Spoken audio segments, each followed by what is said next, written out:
Picture a country once full of hope, a place where people genuinely believed they could build a brighter future. That country was Burkina Faso. For decades, it was ruled by Blaise Compaoré, a leader who clung tightly to power. To some, he was a symbol of stability. But to many others, his rule felt suffocating, marked by fear, control, and broken promises. Then came 2014, a turning point that changed everything. The people had had enough. When Compaoré tried to rewrite the rules so he could stay in power longer, Burkinabe citizens rose up. They flooded the streets, not with just anger, but with determination. They were ready to reclaim their future. And they did. Compaoré was forced to resign. For the first time in a long while, the country tasted the possibility of a new beginning. A transitional government stepped in, and the idea of truly free elections sparked a rare sense of hope. But just as the winds of change began to blow, a storm hit. A group of soldiers loyal to the old regime staged a coup. Their aim? To cancel the elections, silence the people, and rewind the clock back to dictatorship. It was a bold and dangerous move, but it didn't work. The people, once again, took to the streets. They made it clear they weren't going back. Even parts of the military refused to stand with the coup leaders. Within days, the attempt collapsed, and the transitional government regained control. But the damage had been done. This wasn't just about a failed coup. It was about trust in the process, in the leaders, and in the promise of a better tomorrow. The coup reopened old wounds and revealed how fragile the dream of democracy still was. Then, in 2025, something unexpected happened. The government announced that those involved in the coup would be granted amnesty. The news sent shockwaves across the country and beyond. Why forgive those who had tried to destroy everything? Why let them walk free? But beneath the surface, the problem ran deeper than punishment or mercy. The issue was about healing a broken nation. The streets weren't just damaged by violence, they were haunted by doubt. People began to question, can we really trust our leaders? Is our democracy strong enough to survive betrayal? Are the voices of the people truly being heard? The amnesty decision exposed deeper divisions. Some saw it as betrayal, others viewed it as a chance to move forward. Either way, it underscored a difficult truth: Burkina Faso was still standing on shaky ground. The new government faced a painful dilemma. Pursuing justice could fuel more unrest. Offering forgiveness could weaken the sense of accountability. There were no perfect choices, only urgent ones. But one thing was certain: Burkina Faso couldn't afford to remain stuck in the shadows of the past.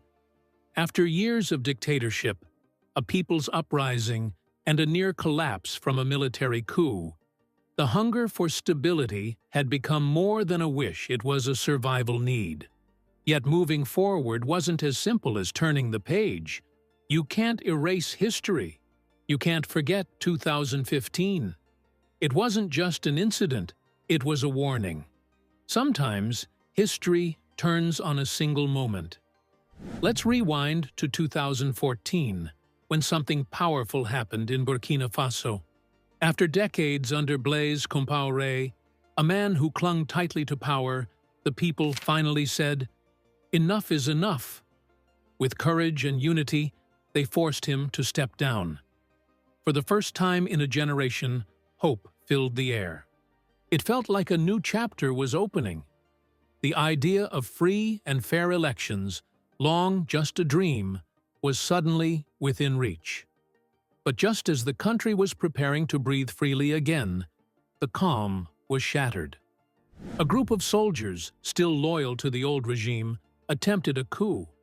They weren't ready to let go of the power they had enjoyed for so long. But this wasn't just a political move. It was something deeper. It was a battle over the soul of the nation.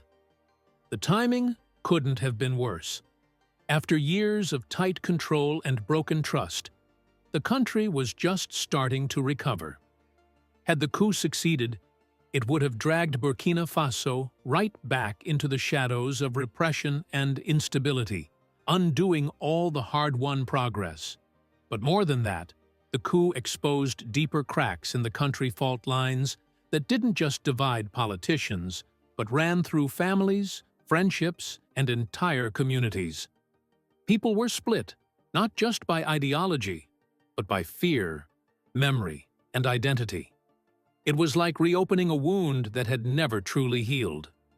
And if you're still watching this, you must care about this story, so why not take a second to hit the like button? Done? Great. Let's keep going. When the transitional government finally regained control, they faced a huge question. What now?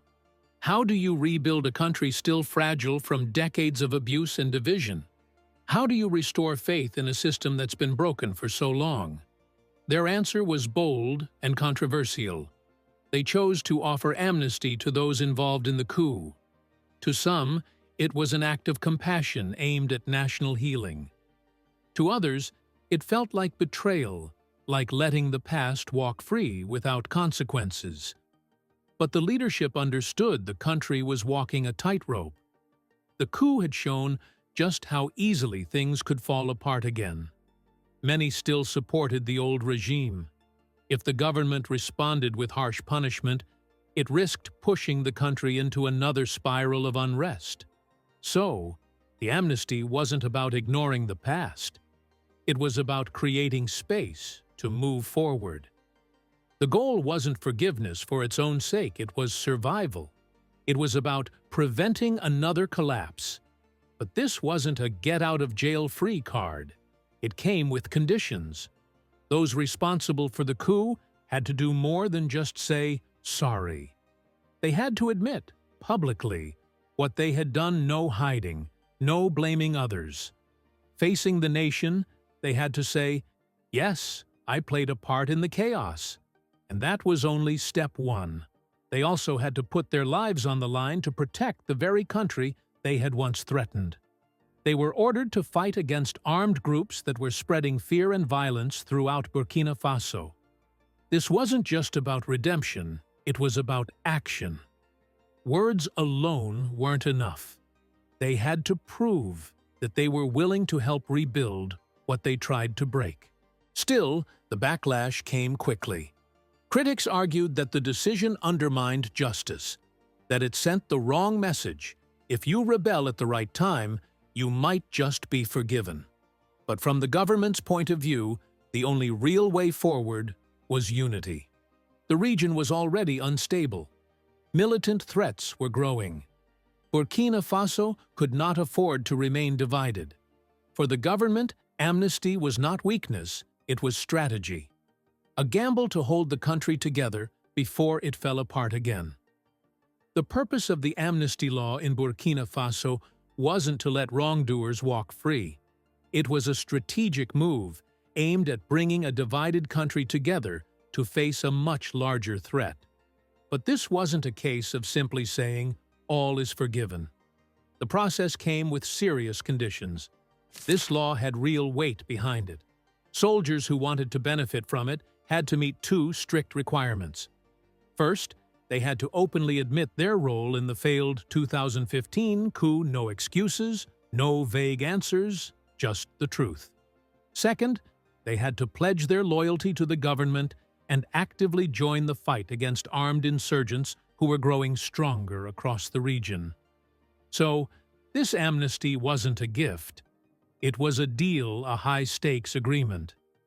At a time when Burkina Faso was facing increasing attacks, the government needed all the help it could get, even from those who had once tried to tear the system down. The idea wasn't to erase the past, but to protect the future. The thinking was clear. If these soldiers could shift their focus and use their training to defend the nation instead of destabilizing it, they could help rebuild what they had once tried to destroy. But it wasn't a risk-free strategy. Could the government really count on their loyalty? Would these former coup participants stay true to their word or use the law as a free pass? Forgiveness in this case was not about forgetting. It wasn't a way to avoid consequences. In fact, it demanded something harder, a commitment to change. These men were being given a second chance, but not without responsibility. They weren't just walking away from punishment, they were being asked to earn their way back through service and loyalty. This was a chance for them to show the country that they were more than their mistakes. They weren't just reconciling with the state, they were trying to regain the trust of the people. That trust, once broken, is hard to repair. This second chance came with expectations. It wasn't easy, and it wasn't universally accepted. Many people believed the government had gone too far, that it was unfair to forgive those who had attempted to drag the country back into authoritarian rule. How can you pardon someone who tried to destroy everything we built? They asked. But from the government's point of view, this was never about letting anyone off the hook. It was about making sure the country didn't spiral into deeper chaos. After decades of military rule and political tension, Burkina Faso was finally taking steps toward democracy. The failed coup had shown just how fragile those steps were. If left unchecked, the divisions caused by the coup could have set the country back years. That's why the leadership saw this not just as a political decision, but as a necessary act of survival. They weren't rewarding betrayal. They were buying time, unity, and a chance at lasting peace.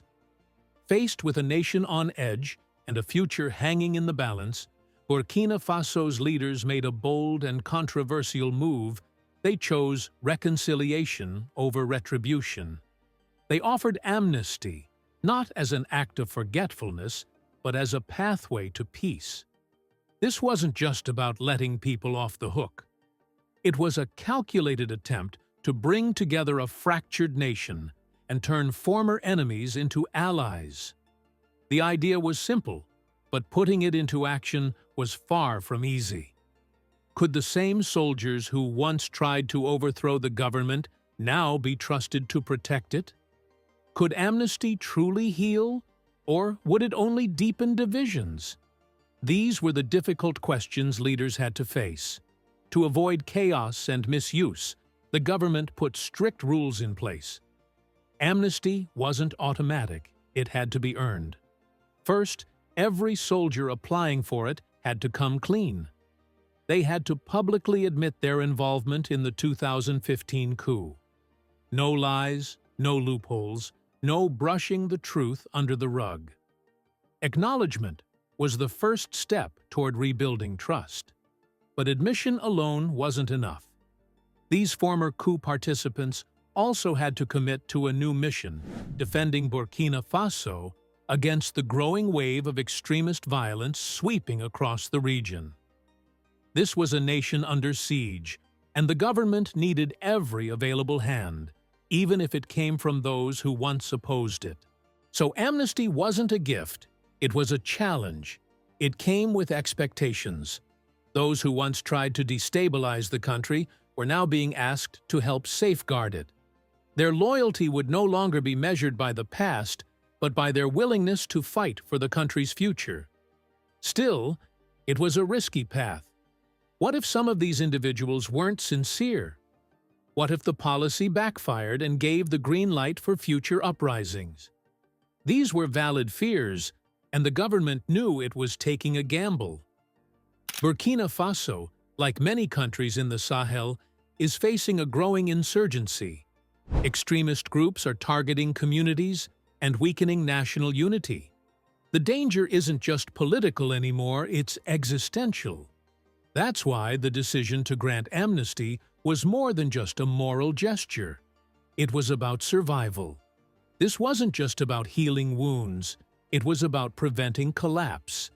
The government hoped that by reintegrating these soldiers, it could not only avoid more unrest, but also strengthen the country's defenses from within. The process was tough, but necessary. Those who wanted to be forgiven had to publicly take responsibility, commit to national service, and actively fight against the very forces threatening to destroy the nation. Not everyone saw this decision the same way. Supporters saw it as a brave and wise move, a step toward unity that could help break the cycle of revenge and violence. To them, letting go of grudges was the only way to move forward. But others weren't convinced. They feared that this act of forgiveness sent the wrong message, that you could try to overthrow a government and walk away with no consequences. They worried that it could happen again, maybe even worse. So now, the entire country is watching. This isn't just about politics, it's about trust, justice, and whether a nation can truly rise from its darkest moments. The amnesty is a test of leadership, of vision, and of the people's faith in the future. Now it's your turn to reflect. Do you think forgiveness can lead to peace? Or does it risk repeating past mistakes?